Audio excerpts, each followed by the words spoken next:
Someone created a wish-making app. If you record your wish in the app, it will come true quickly. But once the wish comes true, you have to pay an unbearable price. Jack used this app to wish for first place in his exam. When the teacher announced the results, he actually got first place. Soon after, he received a notification text that his wish had been granted. Along with the text came a 24-hour countdown. He thought it was a cool-down period, and he could make another wish after 24 hours. So, he shared this with his 4 best friends, but none of them believed him. They all thought he just got lucky this time to get first place. Seeing they didn't believe him, Jack planned to make another wish after 24 hours to prove he wasn't lying. But just as he was thinking about what wish to make next, Allison suddenly called him. After answering the call, Jack realized Allison had accidentally dialed his number. He heard his good friends talking about it. They didn't want to attend his birthday party that weekend, and even made all kinds of insulting remarks about him. Listening to their sarcasm, Jack's mood got worse and worse. He regarded the 4 as his best friends, yet they laughed at him behind his back. At that moment, he happened to see the app on his screen. Jack's face gradually twisted, and he decided to use his next wish to get revenge on them. But Allison had been his friend since they were kids, and he didn't want to hurt her. So,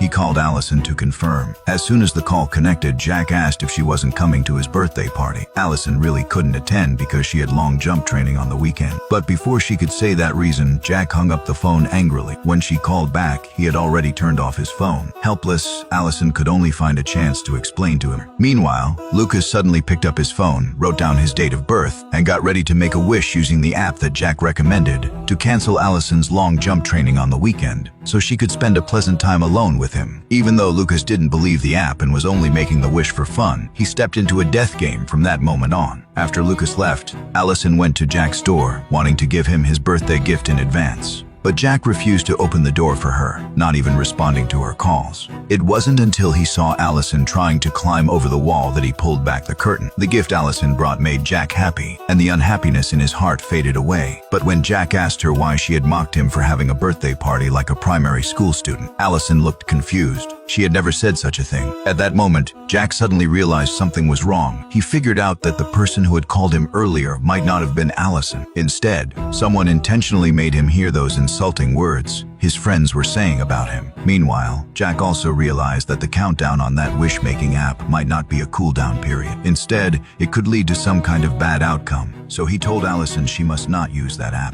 The next day in class, Jack stared firmly at the empty seat next to him, as if there was something there. Just then, the 24-hour countdown suddenly showed only 2 minutes and 30 seconds left. Jack's body started to twitch, as if controlled by something. When the others asked about him worriedly, he suddenly took out a utility knife and waved it wildly. At that point, he couldn't control himself, as if an invisible thing was fighting for control of his body. In the end, Jack lost control of his body, rushed at Allison, and pushed her out of the classroom. Although Allison wasn't hurt by the utility knife, the countdown on Jack's phone only had 28 seconds left. Jack regained consciousness temporarily and kept begging Allison for help. But before he could finish speaking, his body was forcefully dragged up from the ground.